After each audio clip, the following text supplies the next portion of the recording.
On August 29th, 2025, at 5:50 a.m., I lost my greatest supporter in this world. My mother, Anna Maurice Jones, aka Reese. I could say so many things about my mother. It would fill 100 podcasts. My mother was a lover of education. She was a lover of service. She loved our family immensely. But on here, the Reggie and Jerome podcast, I'm going to talk about one of her loves, and that's her love of sport. My mom loved sports. She loved every Philadelphia team. But more than that, she just loved sports. My mother would watch a random Knicks versus Cavaliers game. She'd watch Chiefs versus Broncos. She just loved sports, and she loved watching sports. I can't tell you how invaluable that was to me as a kid growing up. As a single mom, it is difficult to raise a son, period. It's most certainly difficult to raise one who loves sports. Yes, I had uncles and cousins around me. My family, all my family loves sports. But as a single mom, you have to do things with your child to foster that. She couldn't go out in the backyard and play catch with me past the age of 8. She couldn't run with me. She couldn't teach me drills. Those things she couldn't do. But what she could do was she could explain what I was watching on television in a way that made me understand what those guys on TV that were professionals were doing. I can't tell you how invaluable that was to me. I understood, when a guy goes left or when a defender is forcing a guy left on the court. Oh, it's because he can't dribble with his left hand, so he's forcing him that way. Or if a guy is playing bump and run coverage on a wide receiver, oh, it's because he's scared he's going to get beat. So he's trying to knock him off his route before he gets going. Those are some of the things that my mother would teach me. In conjunction with that, she would also make sure that if there was a camp, I was there. If there was a videotape, I remember this videotape she bought me, Dr. J's basketball stuff. Oh, we watched it together. Nothing but skill drills and stuff like that. Walter Payton running hills. I don't know how many moms are buying tapes of Walter Payton running hills for their kids. That was my mom. She loved competition, although she wasn't really a competitor. And she also loved watching me compete. And I will be forever grateful for that. That's probably the reason why, that is the reason why I am the way I am with my children. Like, we fight till we can't fight anymore.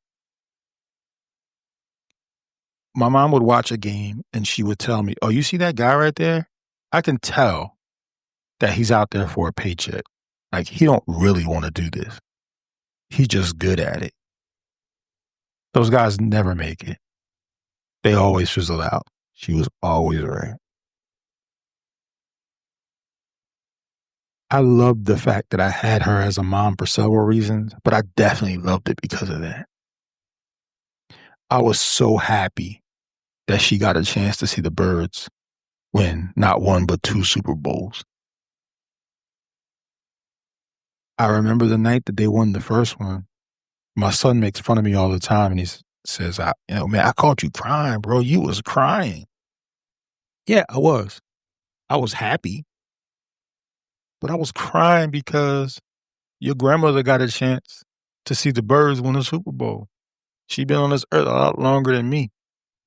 You got to see one in 20 years. At that point, she had been waiting 70. So, Mom, I know you're listening. I'm so proud to be your son. I hope that you're proud of the man that I've become. I'll never change that. I'll never change that passion for sports that I have.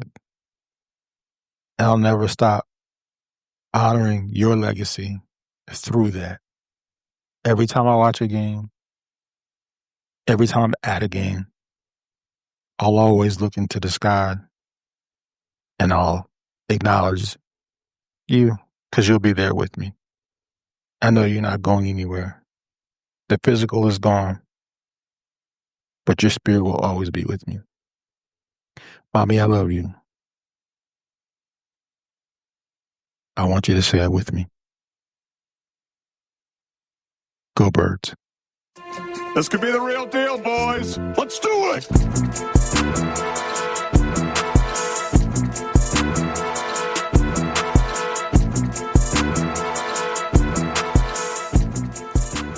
Welcome to the Reggie and Jerome podcast. I'm your co-host, Big D, sitting here with my boys, Big J.A. to my right. What's going on, everybody? To my left, as always, Sammy C. What's happening, my man? What's happening? We are here to talk about week one, our week one recap of the 2025 Birds season. Started off with a W, like we all thought they would. Game was a little different than we thought it was, but nonetheless, a dub's a dub. First, we have to talk about what we did before that game, which was our first live, I like to call it a pre-live podcast. But we put a lot of work into doing it. We wanted to see how it would turn out. And I wanted to ask you guys, how did you feel about the pod as we were doing it? It was fun, man, to be around everybody who we're normally around when we watch a game. You know, that just kind of gave you the extra energy that you were looking for. And, you know, being able to just look out there and see that they're not only present, but they're listening to what we were saying. And, you know, that was cool. It shows that people actually listen to how things are going and that we're not just sitting here talking amongst each other for hours on end. So it was pretty cool. And I hope in the near future we get to do it again. Sammy? I loved it, man. The biggest thing, like Joey said, was the people that were always around were there. They were listening. I'm looking up. They're nodding their heads like, I agree. And, you know, I disagree. But, hey, listen, at the same time, it's just cool to experience that, I should say. And I can't wait to do another one. That's for damn sure. Yeah, I feel the same way. You know, I just being able to for us to be able to do it. We are infants in this thing, but we have so much more to do, so many more plans for the Reggie and Jerome podcast and the Mound Visit and anything else that comes down the pipeline that we want to do. I thought it was great. People like hearing us, and you're right, just to see some of the people that we know listen and tap into us, get behind the curtain, so to speak, to see what we do when we do it. I think they'll also have a different appreciation for what we do. So, yeah, I thought it was fun, and we'll definitely have more coming up in the near future. So, both, we're going to talk about why we did that, which was the Birds' first season game. Before we do that, we have to do what all we have to do. Mm-hmm. We take our shot. Fellas, Salute. salute.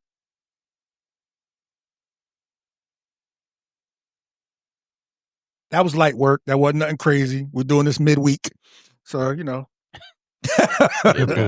was light work, you know what I mean? Can't get too crazy tonight. Yeah, I can't get too crazy tonight, But so first I wanted to talk about the game. Recap of the game. Birds win, obviously. Beat the Cowboys. The newly the different looking Cowboys. But we did not know that we were going to look different at the beginning of the game either. We had to talk about one, Mr. Jalen Carter.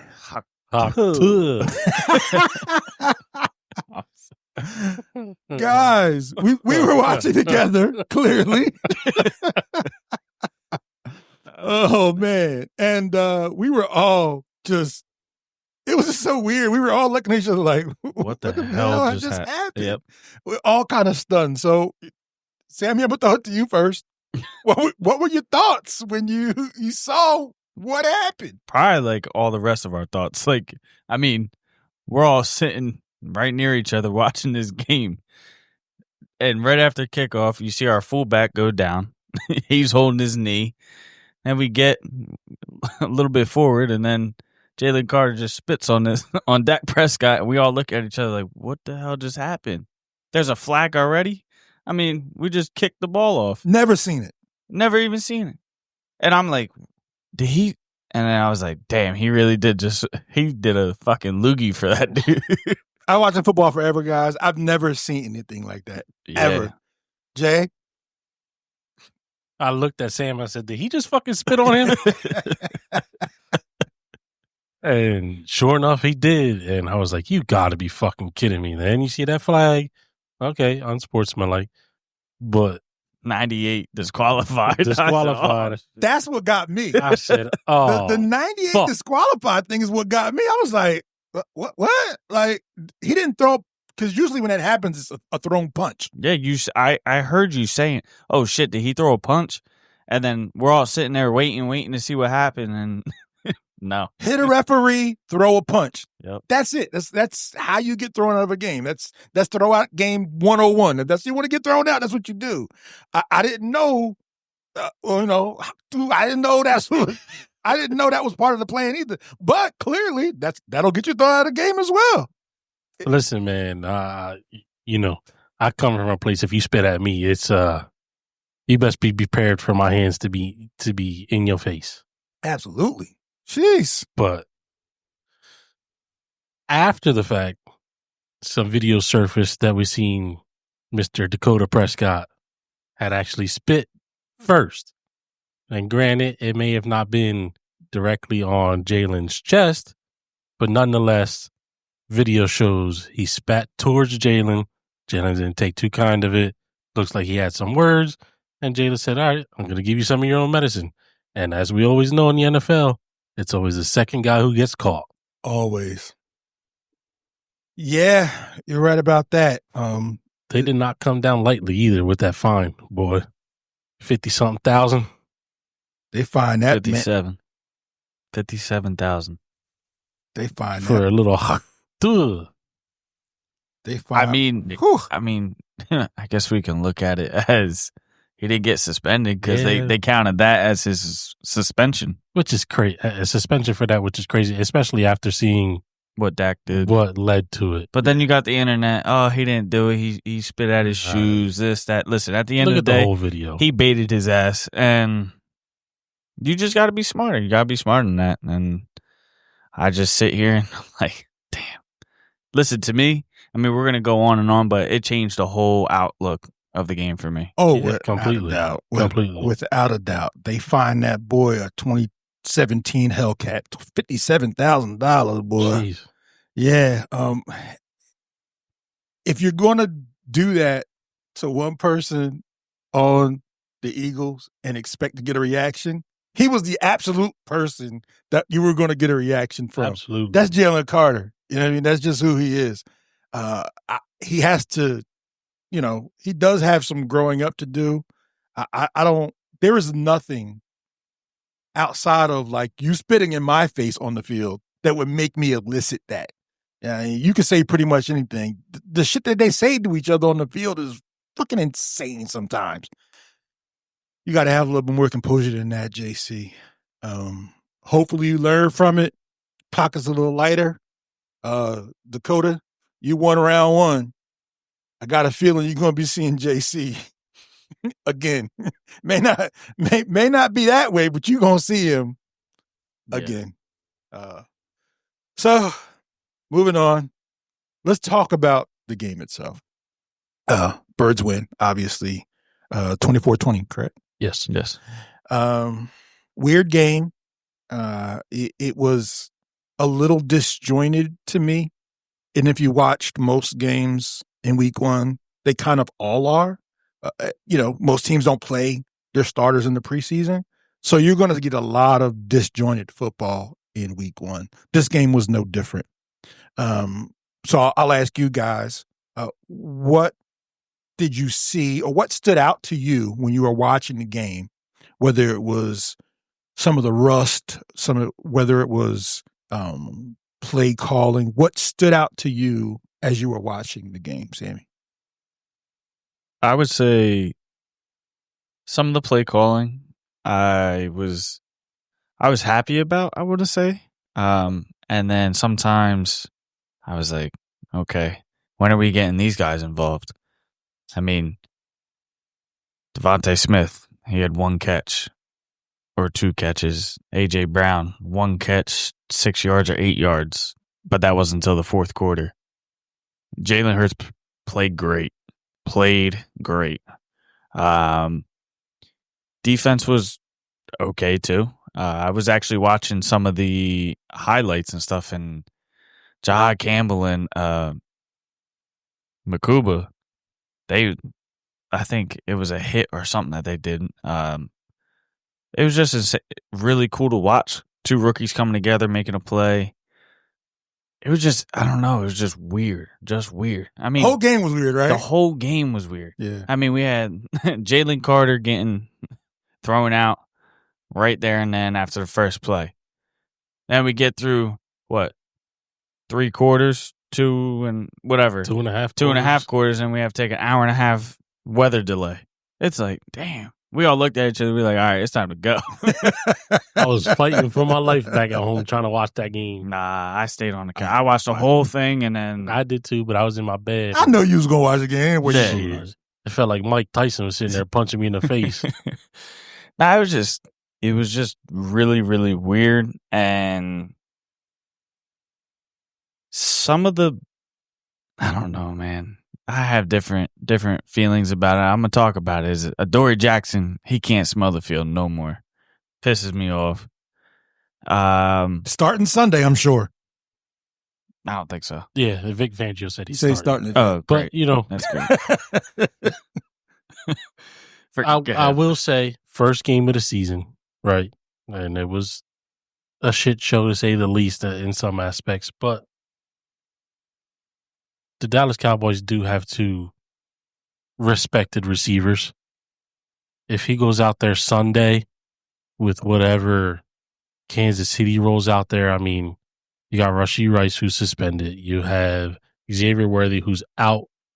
Well, who's hurt and is probably not playing this week. They said he's out with a dislocated shoulder. So if he goes out there this week and gets cooked up by Juju Smith-Schuster, TikTok star, then we got a fucking problem.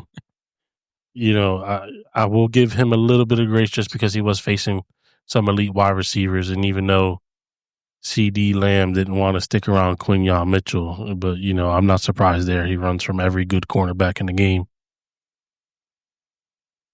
Next week will really tell me, and I don't think it'll really tell Vic Fangio whether he's worth the starting job or not. Yeah, I mean that's the thing. It wasn't just that it was just the whole game. Like, we get down, we're up by 4 points in the fourth quarter, and the Cowboys obviously know that we're running the ball. Well, why the hell are we still running the ball? We're just handing the ball off Saquon, barely getting anything. Listen, I'm sorry, throw a short pass. Look, you throw a short pass to A.J. Brown, gets 8 yards. Next thing you know, you get the first down. You got it. You can't just keep running. Like, run a few times, throw a short pass, throw a little out route. You got to do something. I mean, even A.J. Brown did the right thing. He caught the ball, got 8 yards, stayed inbounds.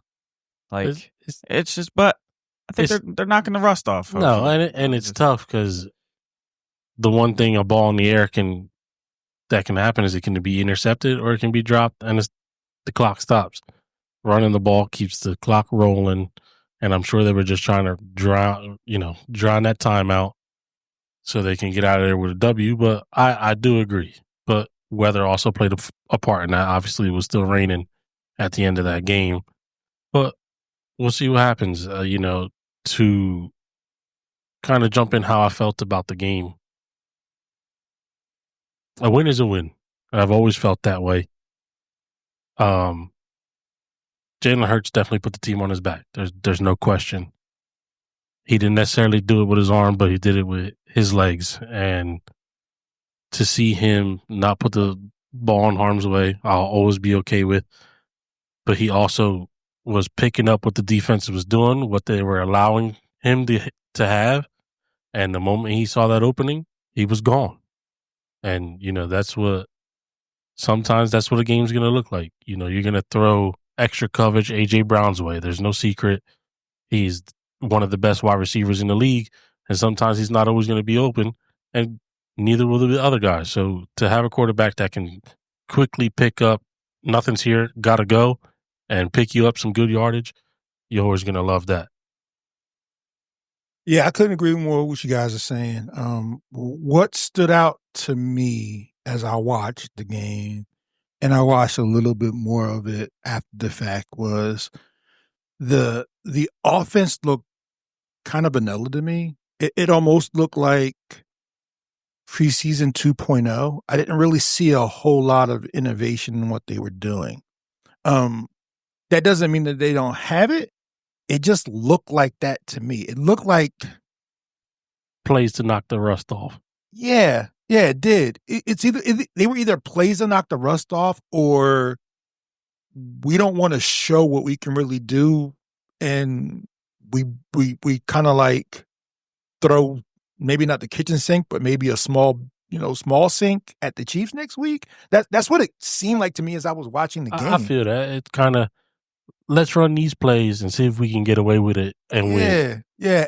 And I think a lot of that has to do with the fact that, and this happens a lot with teams that win the Super Bowl, the coach and the coaching staff, I don't want to say they get comfortable, but what they do is they know that they have a little bit of autonomy in what they can do. In other words, I bought myself 3 years because we won the Super Bowl.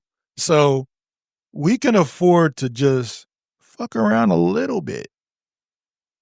And I think they thought they could do that to the Cowboys. I don't think they were ever really scared of the Cowboys. I think if they would have gotten down by 10, you would have seen a completely different game from them. We answered back immediately. Just right down the field, boom, boom, I boom. think boom, after boom, that first drive, I think they was like, man, there was zero resistance.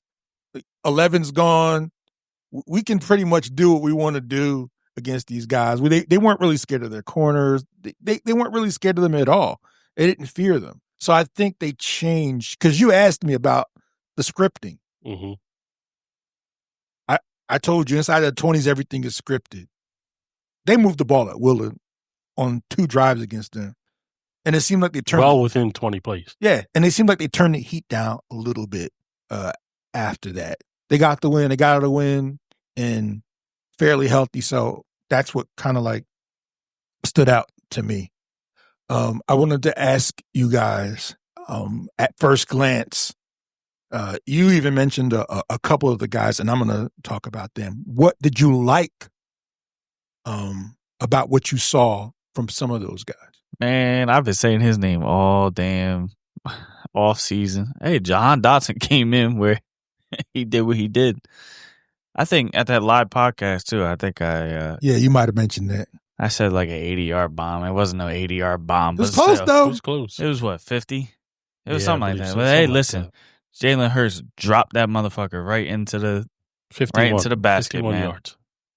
And Jalen doesn't make that throw 2 years ago, by the way. no, He's gotten better. He, But go ahead. He has gotten better. But Jahan Dotson, look at A.J. Brown, look at Devontae Smith. Like I said, they did what they had to do when they caught the ball, right? But it wasn't a lot. I think Jahan Dotson had 6 catches. But he came in clutch. Dotson had 3. Oh, 3 receptions, 59 yards. He really didn't throw the ball a lot. Now really looking we at didn't need to. Yeah. No, Jalen Hurts just, like you said, he carried us. He was 19 of 23 for 152. With how many rushing? Yeah. Jalen ended the day with 62 yards rushing. Yeah. We're going to talk about that in the segment, but go ahead. So it's just, between that, I liked Campbell a lot. I really liked Campbell a lot. Man, that linebacker room was looking crazy. Yeah.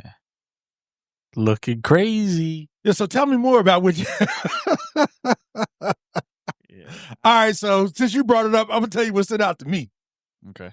That young boy stood out to me. Mm-hmm. More times than not, when you see guys that come up, I don't care what round they are, sometimes they can look overmatched. He looked like he belonged on the field the entire game. Honestly, him and Makuba looked like they belonged on the field the entire game. He's starting on Sunday. Is he really? Yeah, they came out with it today. There's no way that he wasn't. He looks like a starting safety in the NFL. I don't want to say it too early. Just don't say it then. No. Don't jinx it. Oh, no, we don't do it. We don't do that. Go ahead. Go ahead. But Let it rip.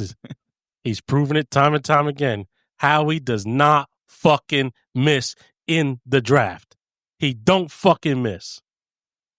Yeah, I was so hyped to see him play because I thought he was going to be good, and it turned out he was good. Him and Mr. Blankenship should have a great marriage if they both stay healthy. I think they should be just fine. So that, to me, that's what I really liked. Watching them play, I'm like, okay, we already have an extremely young roster. They made it younger, and I think they're going to be around for a hot minute. I'm loving it. I'm loving what I'm seeing after week 1. I'll tell you one more player that stood out to me. You didn't really see him a lot. Josh Ochi. Talk about it. He didn't start, but he played here and there. I think he rotated in with it's either Jalen Hunt or Nolan Smith. Nolan Smith, he got to the QB here and there, but I think he had an opportunity to show himself more in that game, which he didn't. But Josh Ochi, he had 6 QB pressures in that game. Got to the QB once. It wasn't a sack, but because Dak got it out of his hands quick enough. But I mean, listen, as a free agent that we picked him up from the Chiefs, thank you. He showed why he should be on the Eagles, and even if it's being a backup to one of the edge rushers, he proved himself, and I feel like we have a chance to show that more in the Chiefs game, and I'm excited. We'll talk about it a little bit later, but I just wanted to put him out there real quick. Him and the 2 rookies, man, like you said, they just stood out. Campbell doesn't even look like he is a rookie. If like he really doesn't. He still looks more edge rusher to me than he does linebacker at times. Amen. But we'll see what happens when the Kobe comes back. The thing is that you can't take him off the field at this point. He has to be on the field. Versatility is a good thing. Yeah, it's a good thing. And he was in on that play, the Miles Sanders fumble. That he was. So that was the game. That was the game sealer there. That was the turning point. Yeah, that was the turning point in the game. What quarter? You remember what quarter that was? It had to be the Second. It had No, third. Third no, quarter. It had to Third be quarter, late, right? late third quarter, early fourth quarter. Third quarter. Yeah, that's what I thought. It was the third quarter right before the weather delay. Because remember, we got the ball, That's and then right. next thing you know, that's Jalen right. Hurts came back onto the right, field. that's and right, that's they kicked right. him right back off. Yeah, that's right. Got to talk to my boy a little bit. You can't have the opposing team's quarterback trip you up when you about to score. Because once you pick that thing up, Quinyon's supposed to take that thing to the house. To the cribbo. Yeah, he's supposed to take that to the house. Dak saved the touchdown. Pull the shoestrings. Come You on, sure Quinyon. did, boy. I don't know what you was thinking, son. But you did pick up the fumble, so we'll let you slide. He also missed an interception, too, though. At the end of the game. I'm sorry, yeah. Dak threw about 3 of them things. 3 of them things. Oh, man. Went right through his hands. As soon as I think Man, I texted. I forgot about that. I'm sorry. I think I texted. I said, "Damn, you didn't work. You didn't work with him in the off season." Went right through his hands. I was like, it would have sealed the game right there and then. But I mean, we still got the dub. So yeah, that is true. But just counting that game and last year, that boy had about 7 dropped. And I said on the live pod that he was going to have an interception. He almost proved me right. He almost proved you right. Good stuff, guys. Well, we talked about what we liked. Now it's time to talk about what we didn't like. There are a couple candidates for this. J.A., I'm gonna start with you. What were some of the things that you saw that you didn't like? Obviously, we talked about it a little bit already, but Adoree Jackson. Like I said, I will give him some grace. It was the first real live game, even though he was playing in the preseason and was getting a little bit torched there. But I'll give credit to Dallas Cowboys. They have 2 really good wide receivers. And they targeted him. Yeah, let's keep it real. One's a top 5 guy, and the other one's probably somewhere in the 20s. Agreed. But the other thing I really wasn't a fan of was our pass rush. Did we have some moments? Absolutely. Do I think it could be a whole lot better? Absolutely.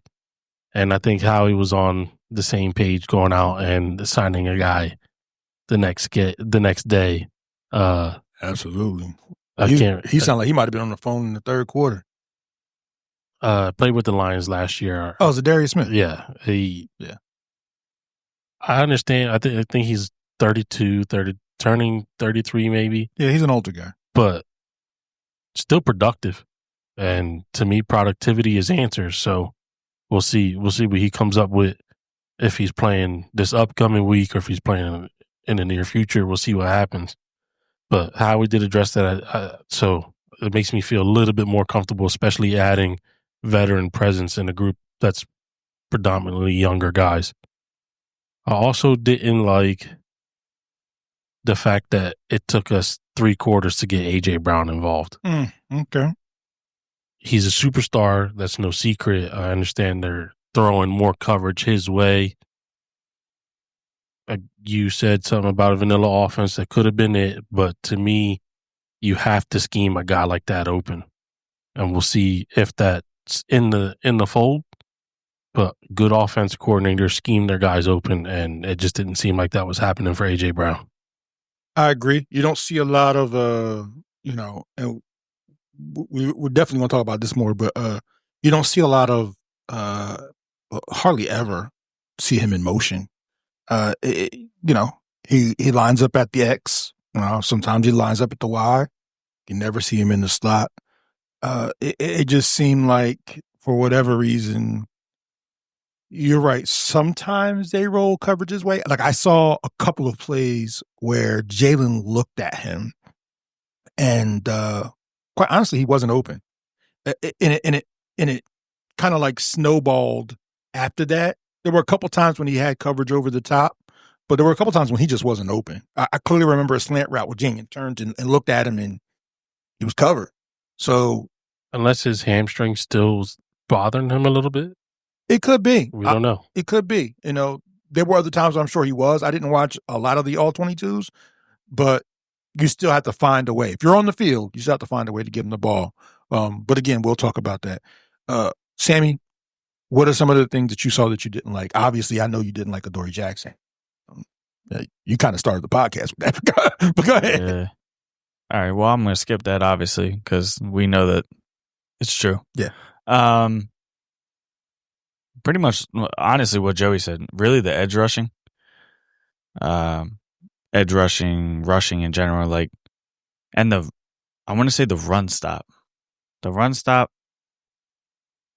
I mean, You got to get that a mulligan, though, bro. Yeah, no Jalen Carter. No, I know, but you started the day with a healthy scratch in Ty Robinson, nephew. But you can't. and Sit then Jalen here. gets. Yeah, but Listen. It changes things immensely. Jordan Davis played almost every snap. I'm somewhere in the middle. I don't know if it changed it immensely, but go ahead, Sammy. Listen, this is why I'm saying this. Okay, what happens when Jalen Carter gets hurt? You're gonna blame the game on that? Why you got to wish injury on the man? I'm not saying that, but I'm saying if you're not without a superstar, what are you going to do in that situation? It's just going to bring you back to this situation that you're in now. Sure, but you go into that game planning Jalen Carter being an option, and he wasn't. You made yourself thin at the lineman position, and they ran the ball up the middle. You double teaming Jordan Davis. What are you going to do? It's hard to stop the run when you weren't planning on having that be your biggest worry. When you knew you were going in there with a healthy Jalen Carter. I think both things can be true, right? Yeah. I think that having Jalen Carter out after negative 0 seconds of a game changes your outlook on the game. But I also know that they do have a defensive tackle rotation. And those guys behind Jalen Carter, I mean, it wasn't like Jordan Davis wasn't a first-round pick, So you still have to be able to give some resistance. There were a couple times in that game, and let's be frank, the Cowboys running backs aren't very good at all.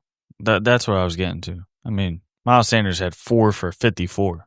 I mean, I understand that one of his was like 30-something yards. 30-something yards. Yeah.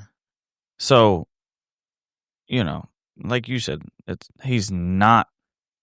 He's an older running back. Like, he shouldn't be doing that. He cut it to the outside too. Cut to the outside. Zach Bond was on the opposite side of the line because he thought he was running that way, and chased his ass down and called him. Great play by Zach Bond. Great play. Yeah. Except for the trying to punch the ball out for 10 yards. So I'm not just saying in general, like, I'm not just saying up the middle runs. You had outside runs, goal line. But my biggest thing that I did not like about that game, way too many penalties.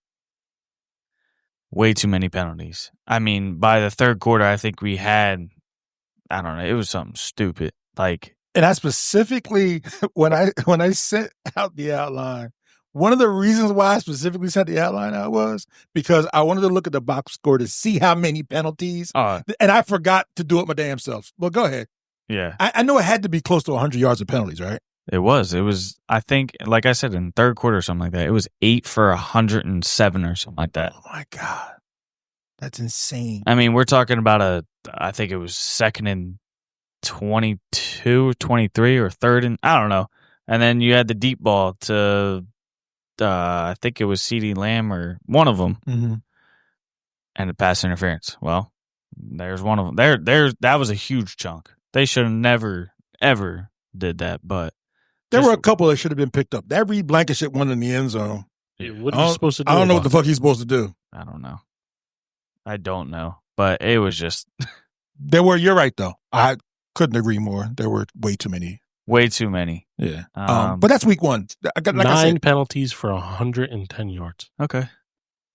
Unacceptable. Yeah. Wow. And I got to bring one more thing up, if you don't mind. No. Come on, man. That's what we're here for, dog. Yeah, man. I should have said it on what I liked during the game, but I have to give credit to the special teams. Okay. Jake Elliott and Brandon Mann. Jake Elliott went 3 for 3 for extra points, but he had a huge field goal that, kind of make or break the game. I mean, you think about it, 24-20, it would have been 21-20 if he didn't make this field goal. True that. A 58-yarder. Brandon Mann punted the ball 3 times for 146 yards. Huh? Say it again. He punted the ball 3 times for 146 yards. He averaged 48.7 yards a punt. Damn. He had a 51. Was his long, yeah. Was his longest punt. Yo, that's huge. It's huge when they're close games like that. That's the type of stuff that'll win you a football game, 100%. Yeah, one of them got a game ball or something. Shit. No, I'm for real. Like, special teams really can kill you in games. But yeah, if you got a good one, it can help you win some games. There was 3 kickers that were released after week 1. And one kicker that he walked in the locker room and they thought he was a coach. True that. And he won the Buffalo Bills a game. Yeah. Oh my God. Yeah, right about that. Yeah, damn. Good shit, Sammy. I couldn't agree more with all of that. What'd you not like? What I did not like was it also has to do with the Jalen Carter thing, but a little differently. Okay. And what I didn't like was once Jalen Carter went out, we know the game changes at that point, right? Mm-hmm. I think you have to be able to manufacture pressure. And they didn't. Like, I don't care if you and this is what makes me think that they didn't want to do certain things. Like, all right, let's move our heads around this. Okay, Jalen's out. What are we gonna do? Dak ain't, Lamar Jackson. Let's bring a corner blitz.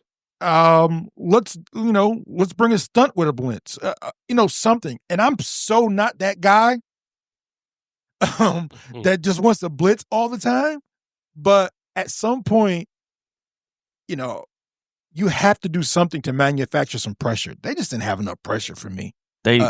Not to cut you off real quick, they ran the blitz 0 times. I'm aware. Okay. All right. That's what I meant. Yeah. I was watching the game. I'm like, all right, okay. I was waiting for it to come out of his mouth. Yeah, and it didn't, surprisingly. Yeah. All right, you're going to bring 4, you're going to bring 5. Okay. Maybe they thought bringing the 5th guy was a blitz, but it really wasn't. You're just maddening up at that point. To me, that's the thing that stood out to me the most. Again, I ain't going crazy as week 1.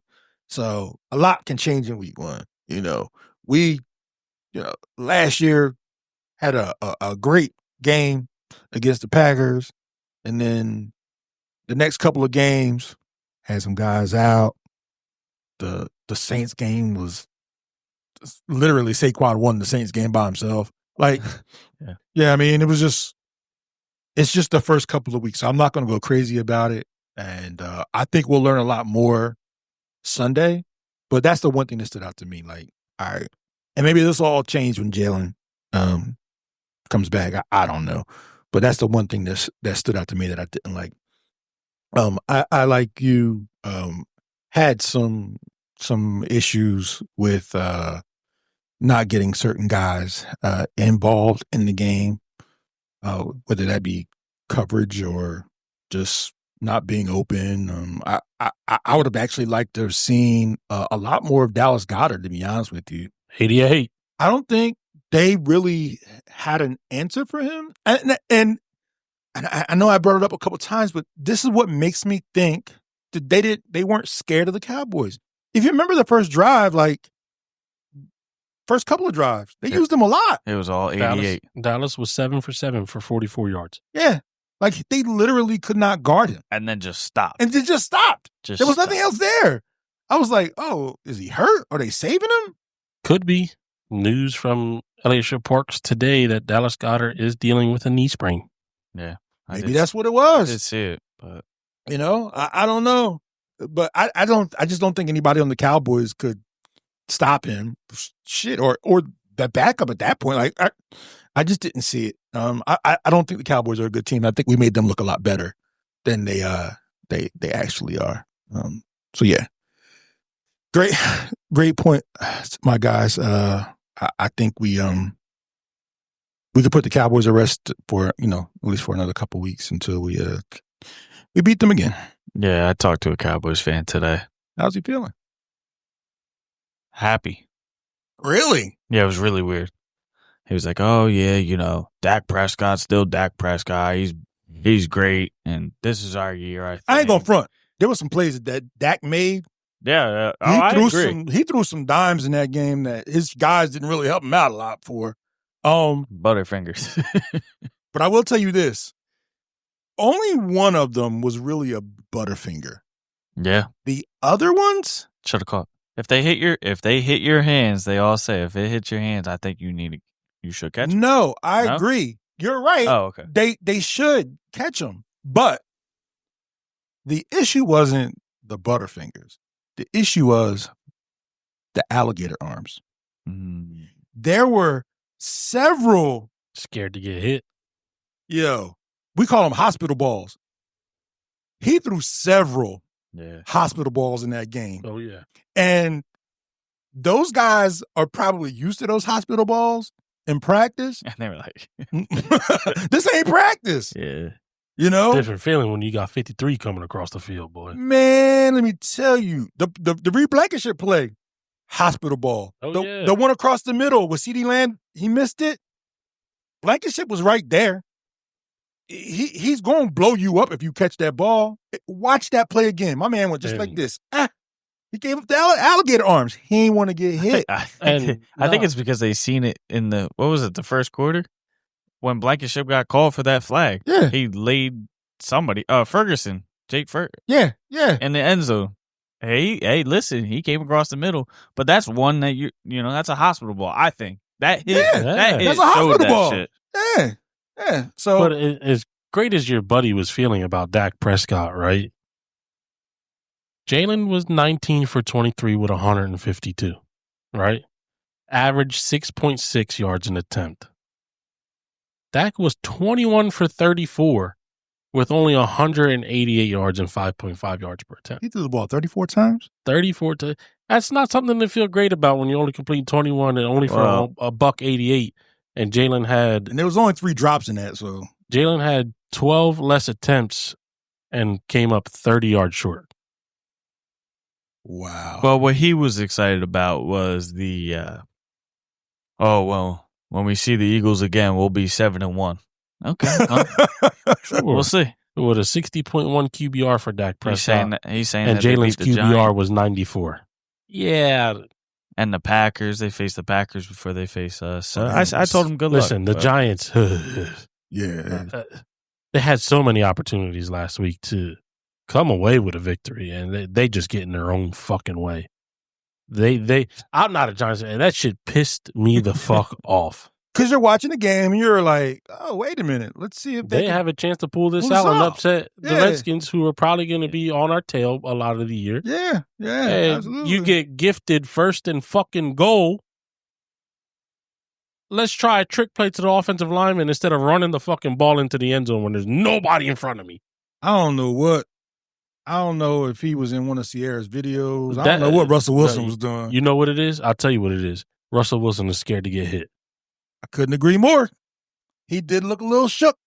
He is scared. If you're in the NFL and you're scared to get hit, get the fuck out. Yeah, when you're over 30-something, that's not uncommon for guys to not want to get hit. But at that point, Tom Brady didn't want to take a sack, but I guarantee you, Tom Brady, if he ran that same fucking play, was running his ass into the end zone. Yeah. Shit, look at Aaron Rodgers. That boy threw for 4 touchdowns. Yeah, I watched some of that game. That boy pocket was clean, boy. Yeah. They had Max protect around Aaron. Aaron came up and hit that old school Shelly, that jump up. I said, oh shit, he looked like Mario himself tonight. He looked like Mario Bros. What they didn't tell you was he sprained his rib on that when he did that. He did that celebration. Oh my God. Yeah, but yeah. Good shit, guys. But what you're talking about leads me to my next question. And this is a special segment I wanted to talk about. And That is called just win or do style points matter? So we've obviously seen 4 different iterations of the Birds over the past 4 years. They've gone to 2 Super Bowls, won one. They started out, was it like 10-0 and then cratered at that point? Yeah. They were 11-1. The year after that we lost the Super Bowl, 11-1 and lost the 5 of the last 6 games. 5 of the last 6 games, right? In 2021 is when Jalen became the full-time starter. Things have gotten better since he's been there. We watched the game. The game looked disjointed. There were several games last year that kind of like looked the same. So what I wanted to ask you guys was, and I'm going to tell you a couple of things that I was unaware of that made me think this way. Does it matter how you win? Now, we get frustrated when we watch them sometimes because we want, let's get Smitty involved. Let's get AJ involved. Let's get ADA involved. We got this dynamic offensive line. We should be doing things different. How are you only throwing for 200 yards, right? I'm going to read you a couple of numbers, starting with 2015. 702, 661, 766, 511, 818, 867. 2015 to 2020. Those were the Eagles' leading rushers those years. Jalen takes over in 2021. Here are the leading rushers after Jalen takes over. 1269, Miles Sanders, career high. 1149, DeAndre Swift, career high. 2005, Saquon Barkley, career high.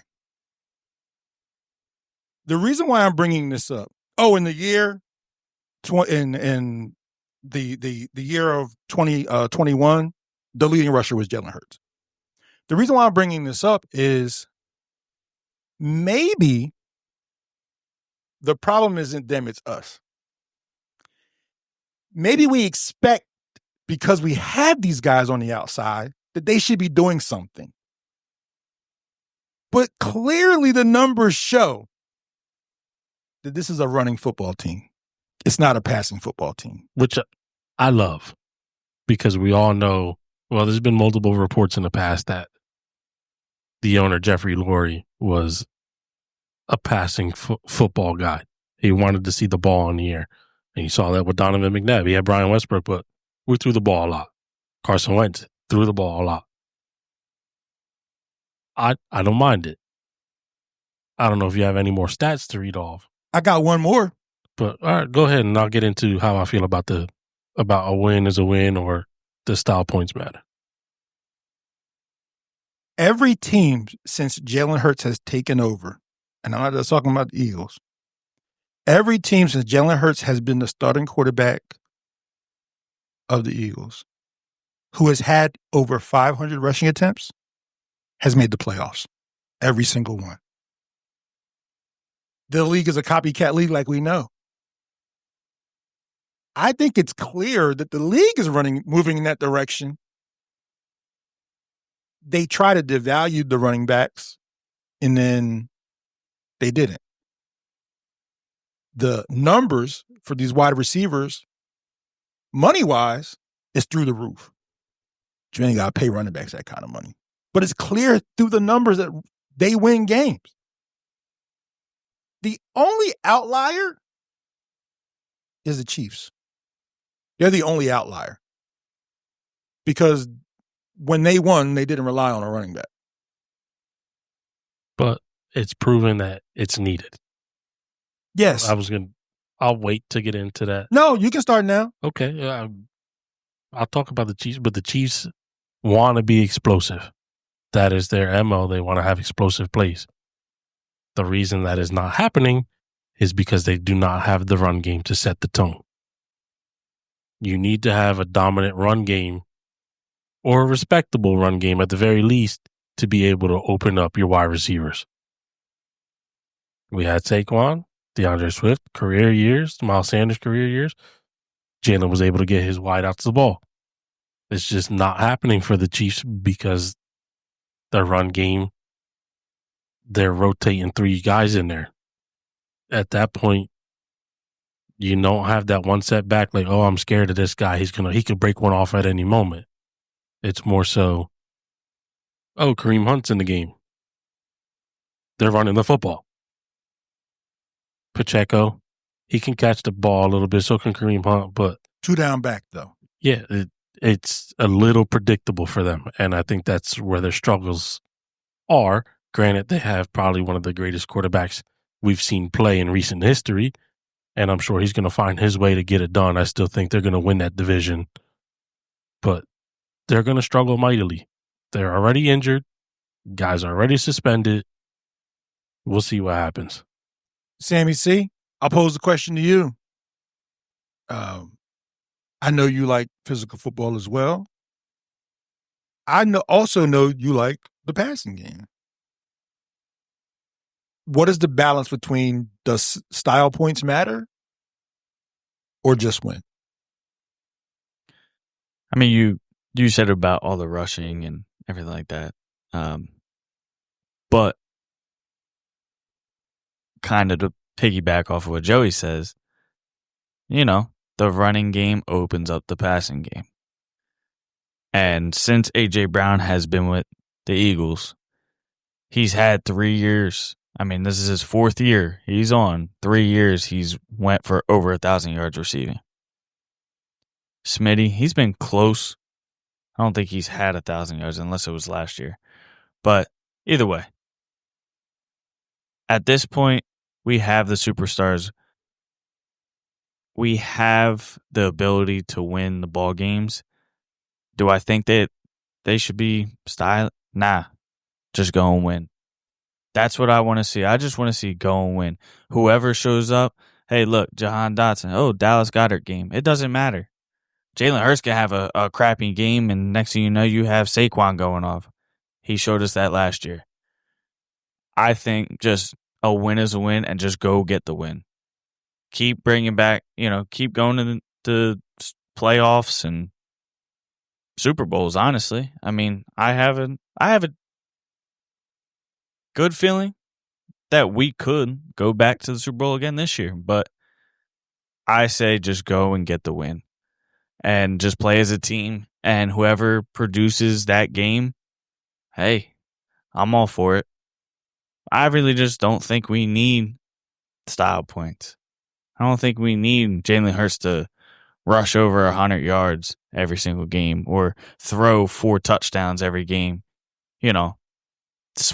Hey, whatever happens, happens. Shit, we could just look at it. Defense could have a touchdown, right? We never know that.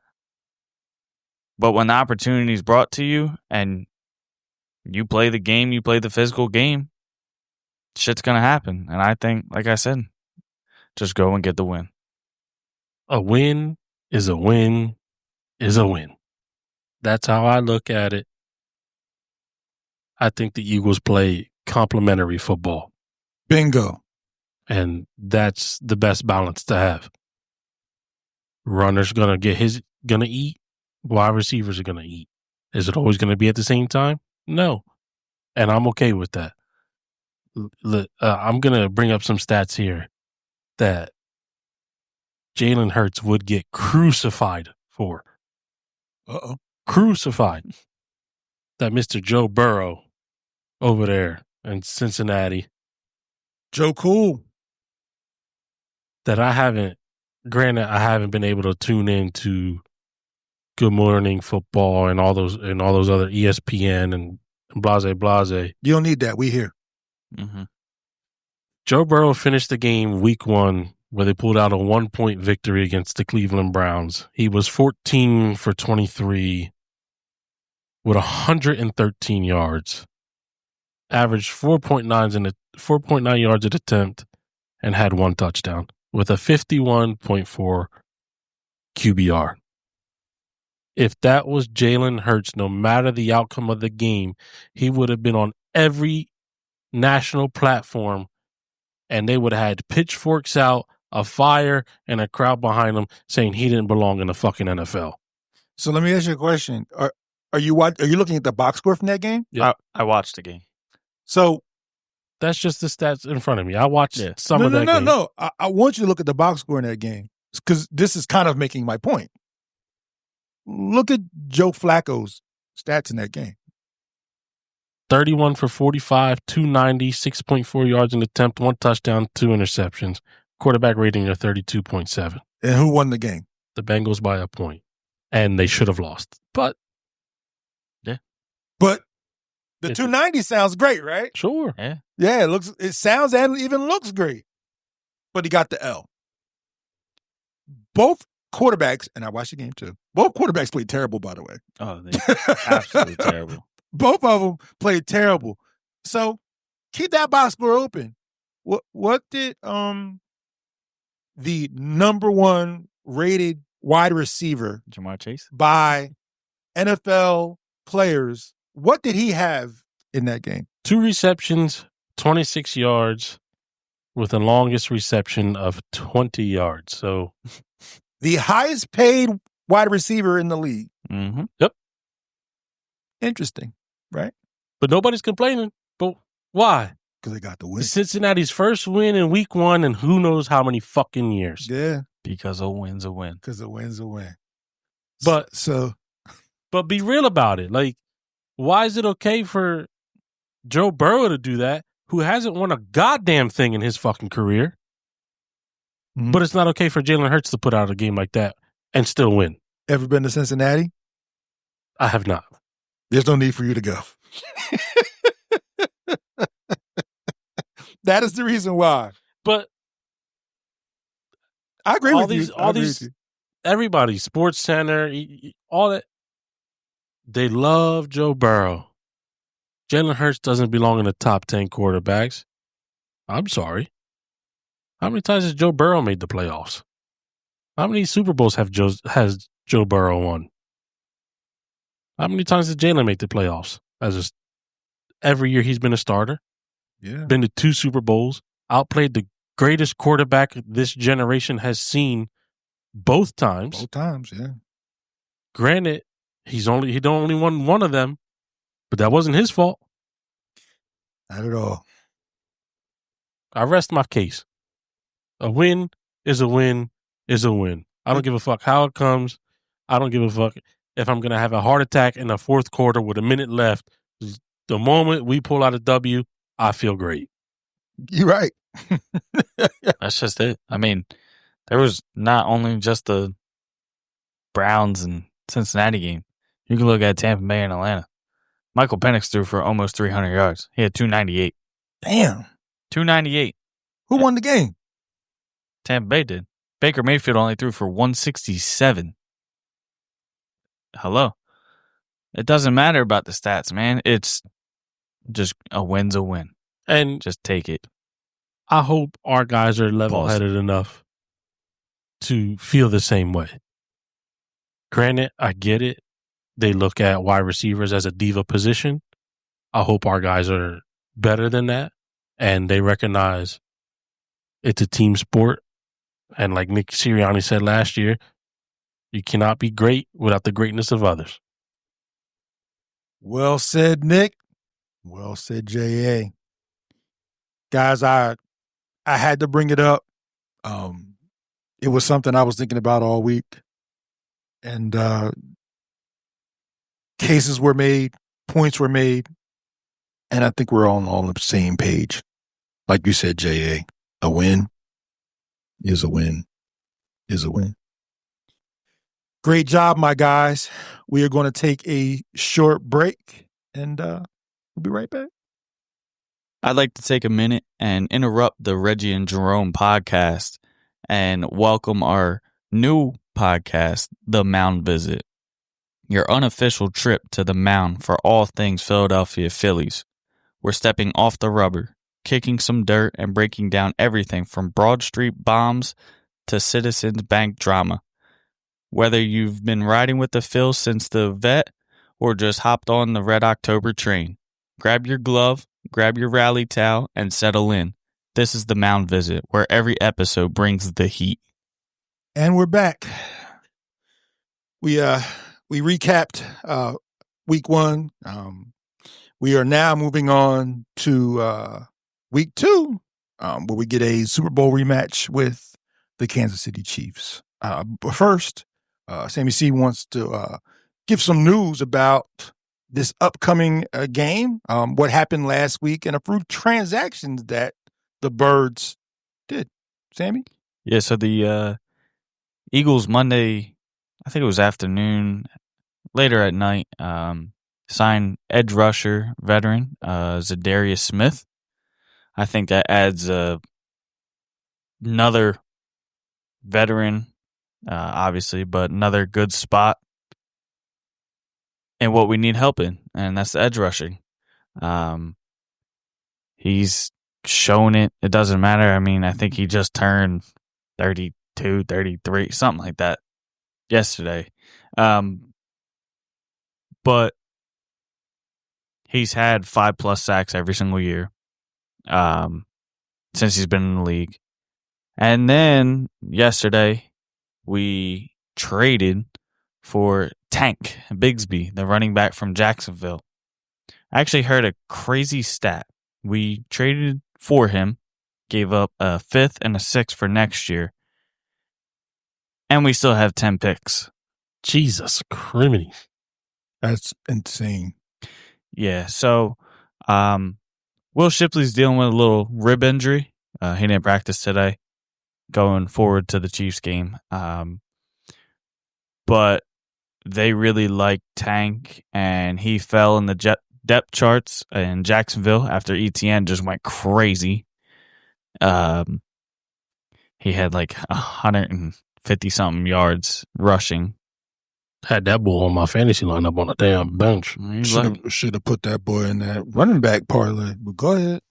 Hold on, now you want to bring that up real quick between that and Breece Hall, because hell, that motherfucker! I called it. What did I say? Bro, I said this motherfucker about to have 1,700 yards this year. Bro, I called what it. The hell? But anyway, yeah. So they're bringing him in as a kick returner / punt returner. I don't know if you guys noticed in the game. You probably did. But John Mechie, he was returning. I think it was punts, I want to say. Yes. So, 2 good or decent, I want to say, adds to the team, to be honest with you. I guess we'll see. They say, I heard Nick Sirianni today in his press conference that they're always trying to add to their team. Always trying to add.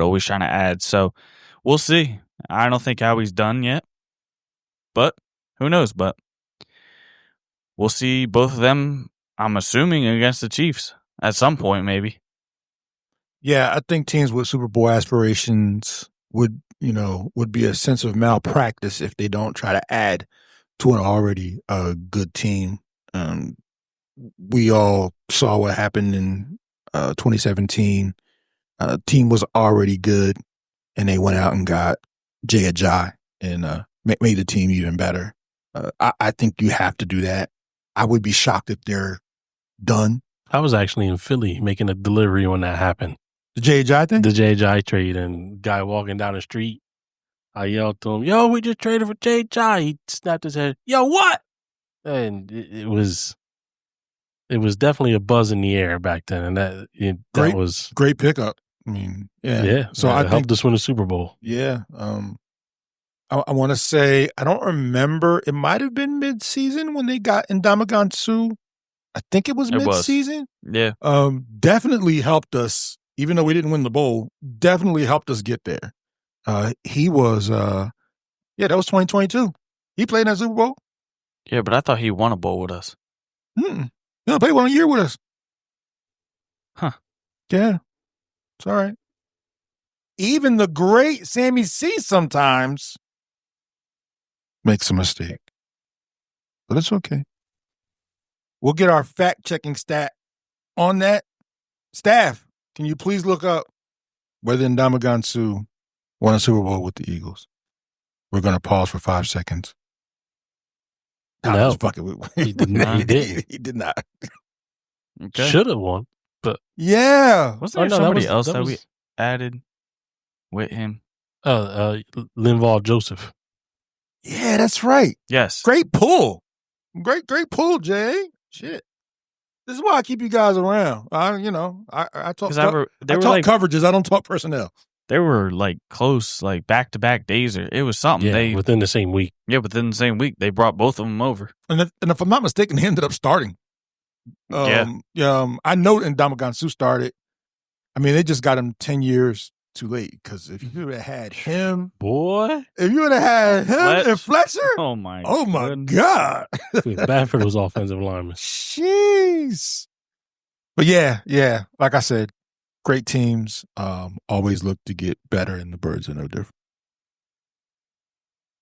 So let's talk about week 2. Super Bowl rematch with the Chiefs. That game is long gone. It's a Super Bowl rematch on paper, but these teams are completely different than they were when they played back in February. I wanted to talk about, I don't know what you saw highlight wise or if you watched any of the game. We did touch on it a little early, but I wanted to save it for now. What did you guys see or didn't see from the Chiefs? Sammy, I'll start with you. I mean, we seen Patrick Mahomes. He threw for 258. Cool, right? It's kind of an average. There was no rushing game whatsoever for the Chiefs. Patrick Mahomes actually led the Chiefs in rushing. He had 6 carries for 57 yards. And then Isaiah Pacheco, he ran for 5 for 25. But he was right below Patrick Mahomes. It was kind of crazy. Yeah. Like I said earlier, they don't have that dominant or respectable running game, and it's going to get them in trouble. Yeah, and they keep rotating. They keep rotating Pop and Kareem Hunt. I understand because Pop came off the injury, the serious injury that he had last year. But their defense really, they really didn't shock me. It kind of looked like the same defense that was in the Super Bowl against us, to be honest with you. They didn't look strong. I know they lost a few guys, but they didn't. Justin Herbert, I don't know if it was his new thing or something, but he started. He torched. My man said, "Thing." Yeah, Yeah, I know what you're talking about. Yeah. So, listen, he threw for 318 with 3 touchdowns. He lit the Chiefs' defense up. Offensive coordinator was scheming guys open, left and right. He had Keenan Allen look like the Keenan Allen of old. For real. Another guy on my damn bench, 19 fucking points. Quinton Johnson. He had 2 touchdowns. I'm sure a lot of people picked him up. I did. Did you win your week this week? I won all 3 of my leagues. What you complaining about then? Well, the one was a little hairy.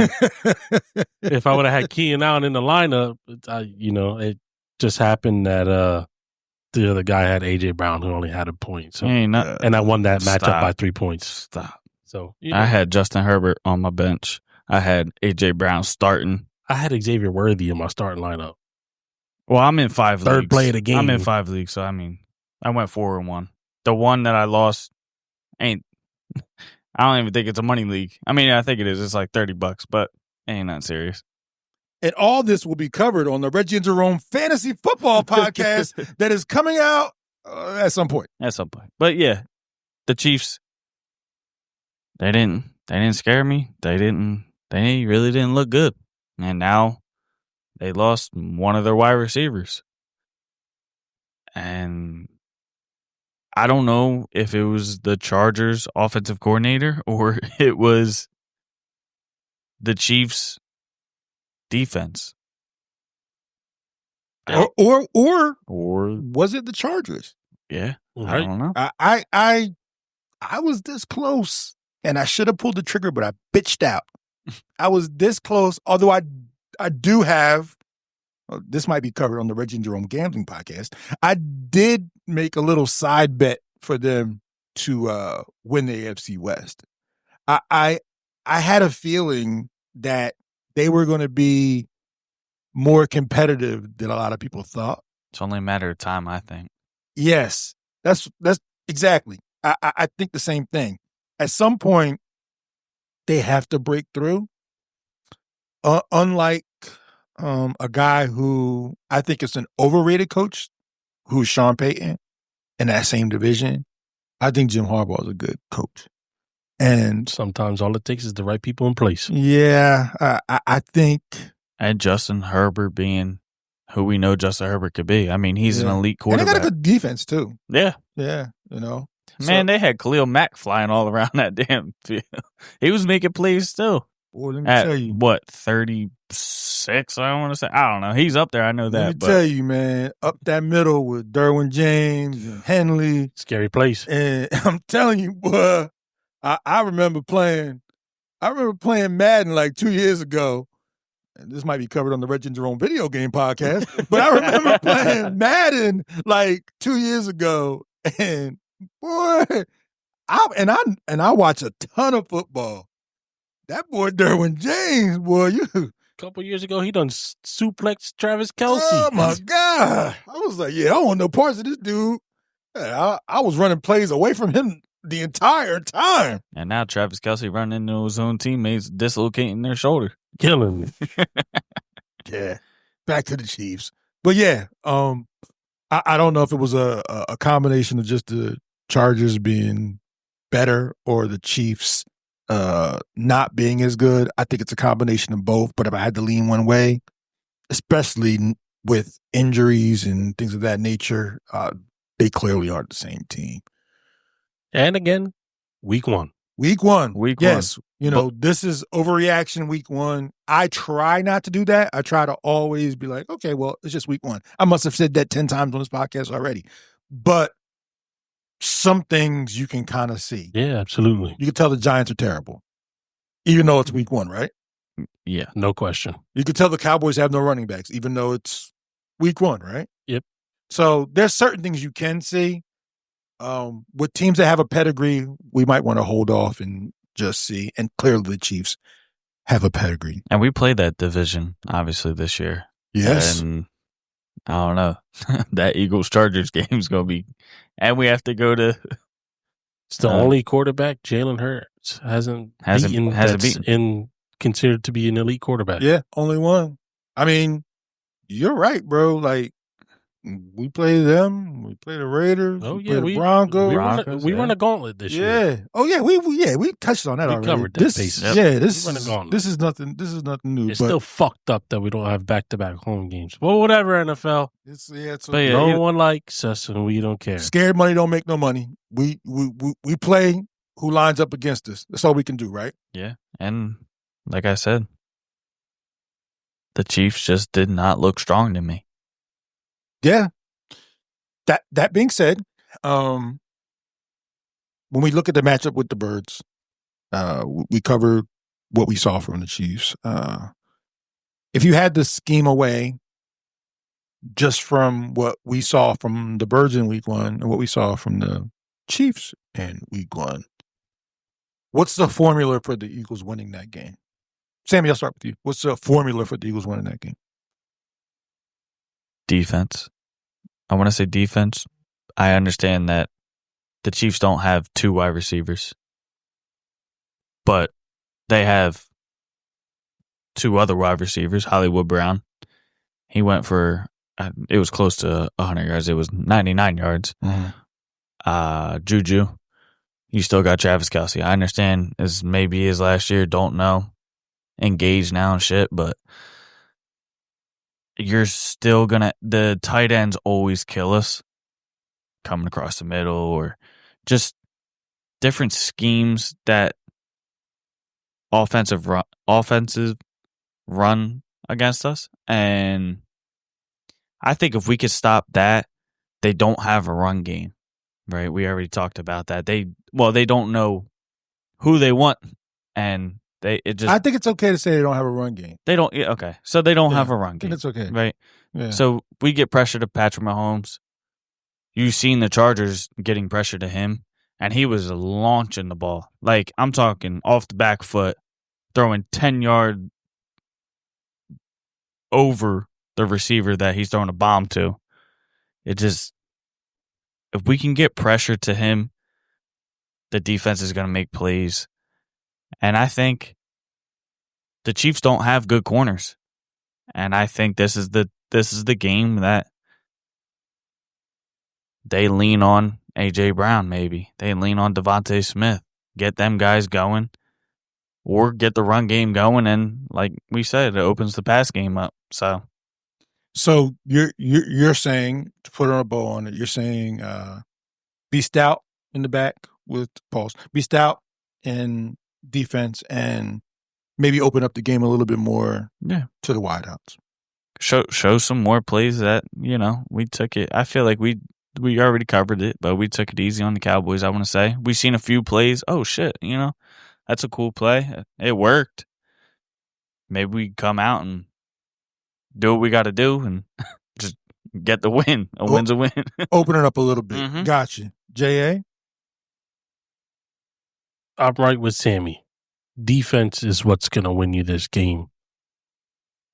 Granted, Patrick Mahomes is Patrick Mahomes, and Patrick Mahomes does Patrick Mahomes things. But you have to take advantage of the situation that's handed to you. They're banged up. They're without their two best wide receivers. And a rushing game who had 98 yards, and Patrick Mahomes has had over half of that. I don't see that happening with our defense. We contain the quarterback pretty well. That's the one thing I do like. But our defense that's exactly what is going to keep us in the game. It's going to keep us in the game. It's going to keep us ahead. And you can't go out there and let Patrick Mahomes carve you up with limited weapons. You just can't. On the offensive side of the ball, I think we're going to see what Kansas City did in the Super Bowl, contain Barkley and make Jalen Hurts beat them. So, right along with Sammy, you're going to have to get your wide receivers involved and get them open. Dallas Goedert is dealing with a knee sprain. They haven't come out and said anything, whether he's going to be missing any time. He might even be suiting up Sunday. So, if our offense is all healthy and we're good to go, utilize Goddard, open it up, get AJ across the middle, and let the thing fly. I ain't going to regurgitate what both of you said, but I agree with what both of you said. I think let it fly is a great way of putting it. They're gonna throw the kitchen sink at us. They want their lick back. We embarrassed them. Their home opener. Especially for their home opener. They're going to want their lick back. We embarrassed them. I know final score is 40-22, but that motherfucker was 40-6. Yeah. Straight up belt to ass. True that. So I'm sure they're going to be looking to get back at us as best they can. But again, they're extremely limited on the offensive side of the ball, and you have to take advantage of that. And I think, and another point, I think we get Jalen Carter back, hopefully, and just adds another weapon to our defense, right? I think that just having him opens up the way that we can get to the QB, get to Patrick Mahomes. They're double teaming him, Other guys got to eat. Exactly. And they better not bench or be a healthy cut for Ty Robinson. I need to see him out there. I'm sorry. Yeah, man. They just released one of their defensive tackles today, Gabe Hall. They didn't. Who? He was a backup to. Yeah, I said the same thing. Who? Yeah, He was a backup to a backup to a backup, but still. Hey, I don't know. We'll see. We shall see. Like I said, I agree with everything you guys said. I think the defense has to win the game, win the day, and also open up the field. And I can't really see. I was going to talk about why they could lose, but I'll be honest with you.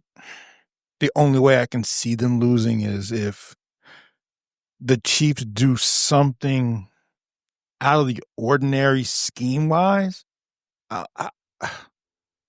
Players on the field, I just don't see it. Like I don't see, I see Chris Jones, I see Patrick Mahomes, and I see an aging Kelsey. But other than that, man, you lose your two top wide receivers, and the corners aren't great. They kind of got exposed in the last game. I just can't see it. Anything can happen. It's the NFL. You know what I mean? Again, you can overreact one way or the other when it comes to week one, but I don't see a formula for them to be like to win the game. Honestly, maybe if they were completely healthy, but I just don't really see it. So, do you guys see it? No, You would they'd have to go out there and just lay an utter egg. Yeah, yeah. Just you can play an okay game and walk out of that with a victory just because the Chiefs are banged up. It's tough. It's tough to judge that game with the Chiefs not at 100%. I would love for them to be at 100% because I want to win with my best against your best, and it's not going to happen for the Chiefs. They're too banged up, and I think we do. If the Eagles are smart and they're paying attention to what the Chargers did, I would roll out with somewhat of the same game plan. Oh yeah, copycat league, like I always say. They looking at that film. They've been looking at that film since Saturday morning. So yeah, I agree that they would probably be best served because the Eagles offensively have a better team than the Chargers do. Like I would exploit that shit the same way. That's I'm pretty sure that's what they're going to do. So great job, guys. We're moving to our last two topics of the day. But first, we are joined by a special guest who, quite honestly, America and the world have been waiting to hear from since his last introduction on one of our podcasts. He has not joined the Reggie and Jerome podcast fully. We take it slow with him. We keep him on the mound visit. But the mound visit is starting to pick up steam now. So, ladies and gentlemen, without further ado, Cody Rhodes. Oh shit. Sorry, I had to throw that in there.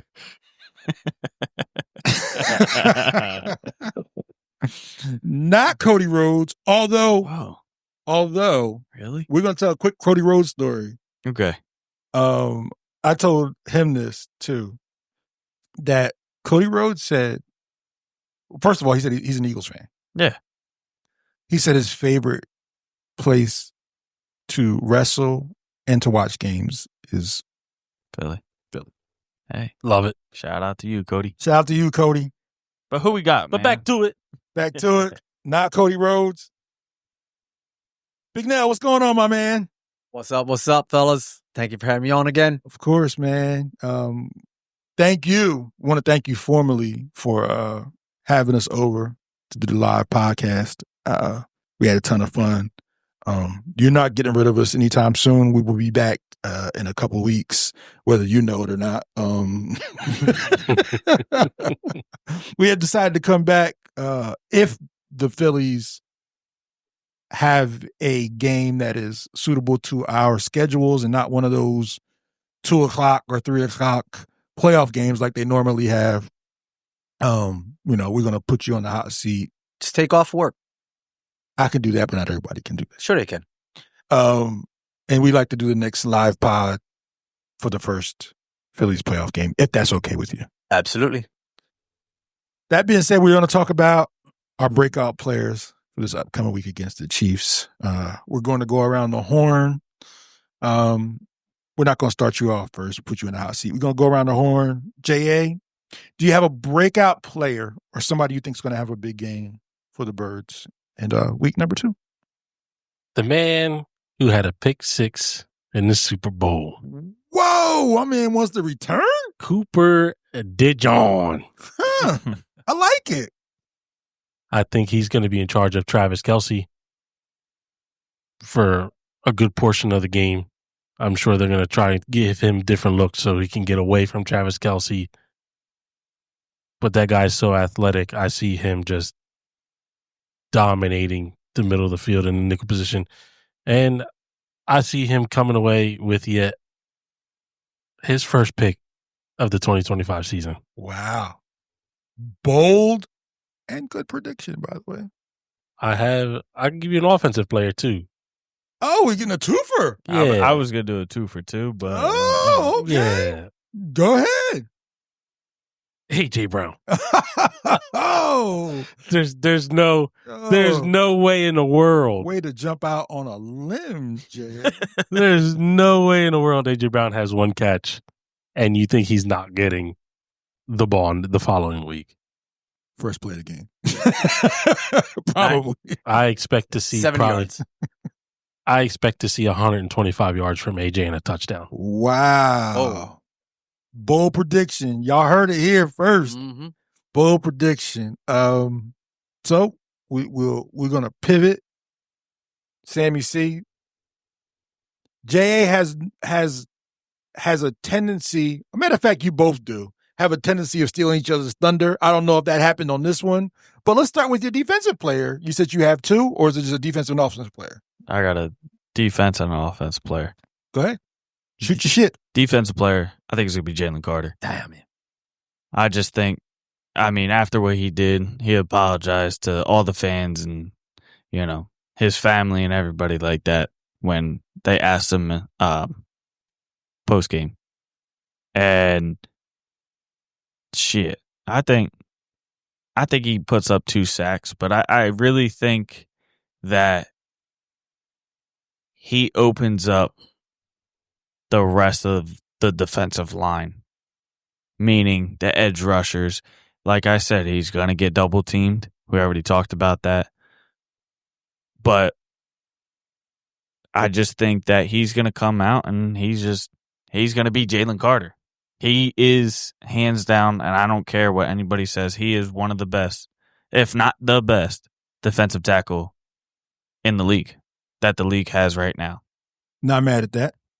And I think he has something to prove from last week, with the little hop to it. But I think we're going to get back, and I think he's going to show out. You got another guy, or did Jay steal your thunder? It's okay if you did. You can admit it. He did, but Sorry. I'll just go on the other side. I'm going to go Devontae Smith. Oh, okay. He only had 3 receptions for 16 yards. I see 5 or 6 for, 80 with a touchdown. Big game player. Yeah, it's just, with not using either of them really. Last game against the Cowboys, I understand, first week, blah, blah, blah, but they're there. And these corners, we already talked about it, they're not very strong. Little dagger 2.0 maybe? I still watch that play every day. Yeah, I know. Still gives me chills, dude. That's it. In the basket. You heard it here. Dagger 2.0. Sammy C said it. Yep. Throw that Dak Prescott can't make. So our guest jumped on in. Do you have any breakout players, Big Nell? Yeah, I'm going to go offense first because Sammy stole my thunder on defense. I'm going to go with Dotson. I think he's going to have like Sammy's guy. 3 catches for over 60 yards and a touchdown. Wow. That's a good day. I think he's For your going to number 3. He's not going to go crazy, but I think he's going to. No, for number 3, that's a That's a great day. That's a great day. Yep. I mean, it's I think like he's a bomb here and then 2. Not even like maybe, a 30-yarder, but I think he'll catch one and break it for 30, 40 yards, I like. So what's that, like the first or second play of the Super Bowl when he almost scored? Yeah. Yes. The first drive, I right? think he'll get targeted more than normal, and I think he's going to have a good game. I like that. And he's going to open it up for Devontae Smith and A.J. Brown. I like it. So, Damn, that was damn good insight there, And, Big Nell. defensively, this one was in my head. Jalen Carter. Yeah. I think he's got something to prove to the league. He manned up. He's going to make it to where Patrick Mahomes is going to have flashbacks to the Super Bowl. Ooh. I think he'll have, like he said, 2, possibly 3 sacks, more to 2, but he's going to open it up for everybody else. I think the Eagles end up with 5 sacks in this game. Damn. And they got Mahomes running for his life. Damn. Let me tell you, Because there's no way they're going to want that to happen. Yeah. Listen, Kansas City, the Eagles know they want revenge. I mean, they pretty much made them their bitches in the Super Bowl. They're going. It's calling like it is. Yeah. Belt to Yeah. ass. You're right. Yeah. So Eagles know they're gonna want, and I think, after what happened last week, Carter's gonna come out and he's just gonna wreak havoc on that offensive line. They're gonna have to double team him. They might even be triple teaming him. But I think other people are gonna get involved. Well said, Big Nell. I couldn't agree with you more. Anybody remember how many sacks were in the Super Bowl? 7. 7. I was too inebriated to count. 7 because I think they were too shy of the record. I think the record was 9. Or no, they might have had 5. The record was 7. Wow. Okay. Yeah, because I think you and I talked about that not too long ago. Yeah, we did. Good job, Nell.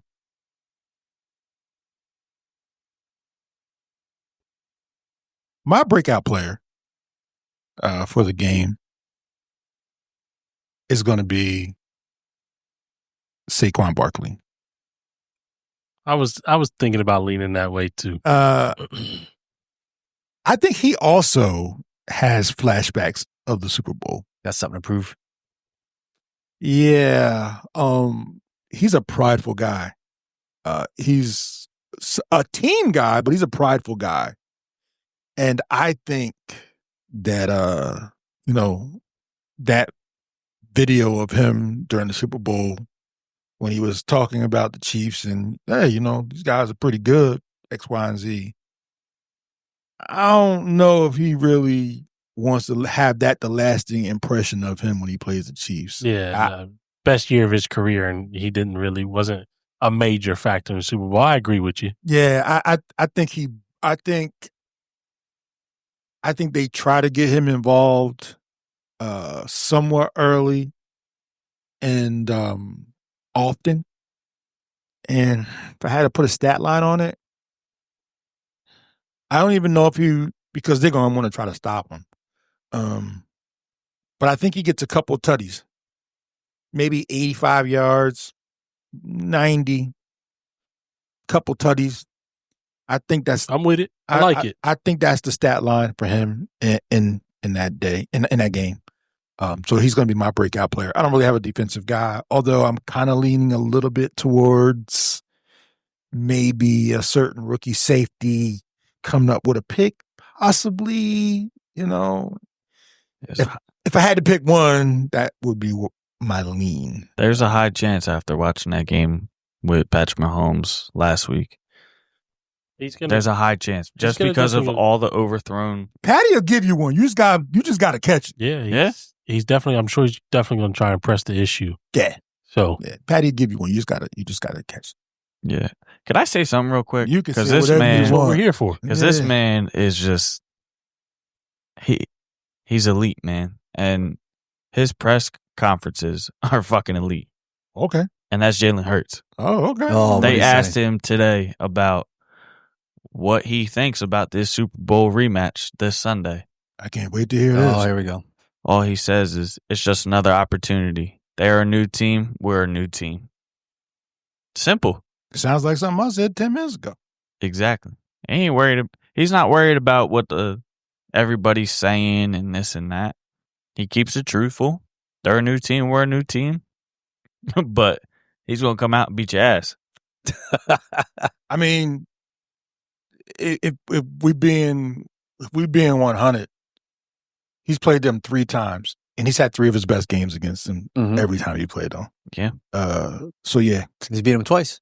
beat him twice, and Regular season, Super Bowl. should have beat him one. Should have beat him 3 times. Should have been. We don't do shitters on here, but yeah, No. you're right. You're right. Yeah. So real quick, back to Eagles had 6 sacks, That's 6 sacks, and the record was 7. Huh. Damn. Yeah, different team. We're not dwelling on it, but They keep their starters in the fourth quarter. They break that record. Listen, Jalen Hurts got some competition after week 1 with words from the wise. oh, I think I heard this one. Go ahead, talk that talk. JJ McCarthy, after his comeback win, goes out there and says, "It's better to be a warrior in a garden than a garden in a war." I did hear that. My man Jalen Hurts cooking some fire up, boy. Shout out to my Uncle Larry Johnson. I think he stole that from my Uncle Larry Johnson outside the Oak Tavern. But I heard that before, but no, that was a good one. And while we're here, and we all know we have another podcast called The Mound Visit, and we're in a heated playoff race right now. Our guys in Philly are up 9-1 in these matches. Oh my god! I am fucking loving it, baby. What did I say? goodness. This was going to be the series to prove it. Banged up and all. And now they hold this up. They're going to be, the magic number goes down from 9 to 7. You did call this Puerto Rican Damas. You actually did call this. You did. This was the series. Yeah, you did call this. They take 3 out of the 4. They're in good shape. Loving it, baby. Loving it. Good shit, man. I got, of course, I might. And come that back break in the action was brought to you by the Mound Visit. Yeah. I have a sleeper. Like, we're talking Jalen Carter. Cool. Talk to me. I think it's our new pickup, man. I think he just does. I'm not even saying a sack, but watching Zadarius Smith with the Packers, with the Lions, he still has it, man. He still has everything in the tank to get to the QB. And he's just a veteran player. And I think he has something to prove on why at his age he can still play.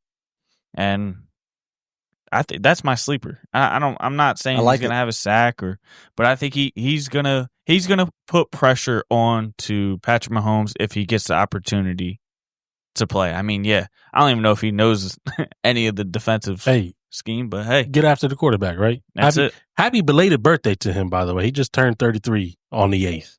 hey, happy belated birthday. Welcome to Philly, boy. That's it. But I mean, like I said, production is answers, right? Yeah. Last year, he had 9 sacks.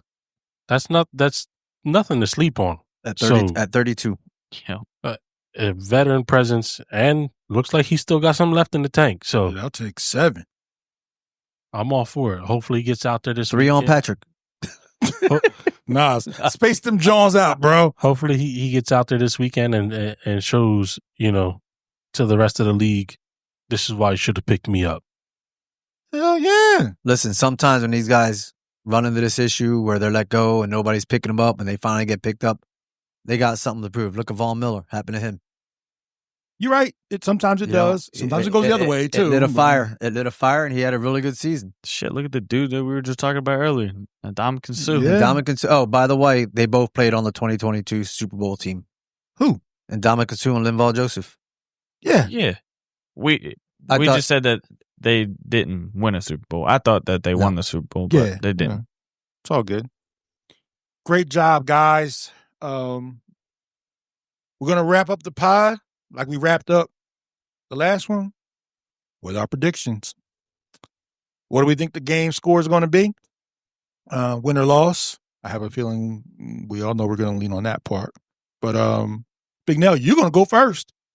Okay. Give us your score prediction and a win or loss. I think it's going to be closer than we'd like.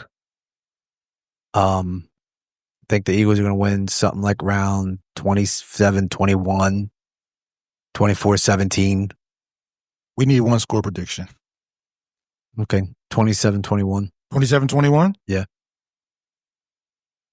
Okay. It's going to be too close for us to like it. You hate close games. I hate them. I can't stand them. I'm like Joey. I'm getting too old for this crap. A win is a win is a win. Yep. Speaking of which, let's swing it over. Good job, now. Good. Swing it over to Joey. Joey, give me a score prediction. 28-14. Well, he was quick with that Birds. one. Like Birds? Yeah, Okay. birds. All right. Like I said, Gotta ask. Kansas City's banged up. Yeah, they're going to have some juice. It's their home opener. It is Arrowhead, one of the toughest stadiums to play. I just don't think they have enough on their current roster to go out there and go blow for blow, touchdown for touchdown with the Eagles the way they're constructed. Yeah, tough going blow for blow. Pause. My bad, man. My bad. But yeah, I agree with you. Wow. Joey, that's the way. That's the way to leave the pod. God damn it, Joey. Almost the whole pod. Almost the whole pod. Almost. Oh. Don't call timeout either. Well, that's the Reggie and Jerome podcast, my brother. 28-14. I like that. Good job. Tammy C, it's on you, fam. I got 31-17 Eagles. That's it. That's it? That's it, man. Damn, no blows from that. Okay. All right, if you want me. Just a quick one. Just a quick one. Quick one? All right. It's just going to be pause again. Jesus. I was trying to set him up. I was trying to set him up. Me up. God damn it. I'm getting good at this. But no, go ahead. Go ahead, man. Keep it coming. Yo! All right, I'm sorry. I'm editing it out. Y'all know I ain't. No, you ain't editing it out. Because guess what? I ain't saying a damn thing. We're going to kick it to you now. All right. What are you coming with? Fuck. Oh, my gosh. Okay. We got nowhere to go but down from here. God. Oh, boy, the jokes write themselves. This boy's on fire Oh, right now. my God. So yeah, actually, I had the same score. I think that's what I think that's what the final score is going to be. You said 31, what, 17? 17, yeah. Yeah, I think it's going to be 31-17. I don't think they're going to rest any starters, but I think the Birds get up early and finish the Chiefs off fairly quickly. I think it's going to be a sad home opener for the Chiefs. I just, like I said before, I just don't think they have enough fire. I don't think they have enough firepower right now. We will see. I'm assuming we'll all be together on Sunday to watch the game. Absolutely. What is it? 4:25? 125. Oh, game of the week. It's got to be game of the week then, Yep. right? Yep. Fucking better be. It's got to be game of the week then. There's Yeah. only one 4 o'clock game on. It So ain't fucking Dallas. That's for damn sure. They face the Giants, so. 4:25 on Fox. No, that Dallas Giants ain't prime time. Dallas Giants? You're kidding. Oh, I think they. I'm kidding, bro. Come on, you know they ain't fucking prime time. speaking of which, you see how they already changed one of the Eagles games? No, The Detroit game. They moved it from the 28th to the 9th the week before. And they switched, flip-flopped them and the Bears. you can't You move can't. games. They ain't move games. Oh, Yeah, I'm telling you, fake, they fake changed. news.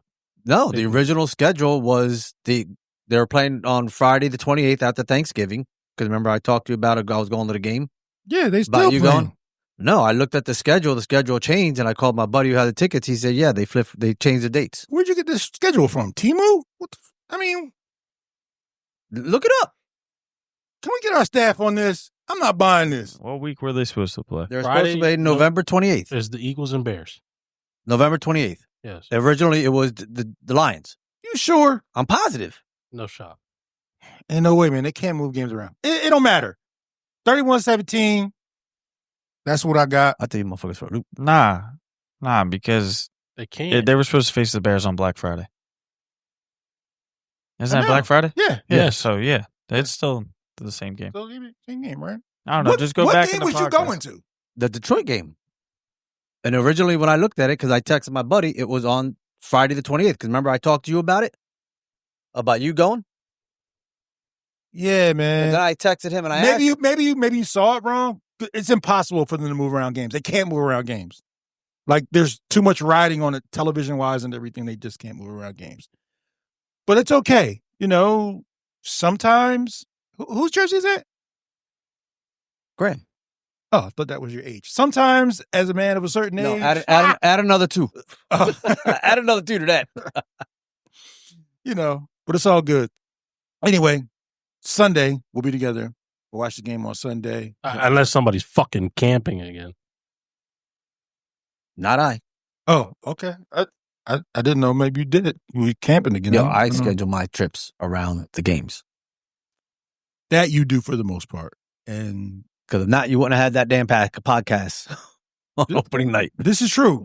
This is true. And we thank you. Yes. Priorities. Yes. Thank you again, though, Thank for you, that. man. And Yeah, that was It was fun. a great time. It came out good. Absolutely. Great we time. can't wait to do it again. Yep. Pause. Fuck. Boy, they've been. Oof. All right, let's end this motherfucker. We are going to end the Reggie and Jerome podcast. Everybody, thanks for listening. This was a good one. This was gold. Yes.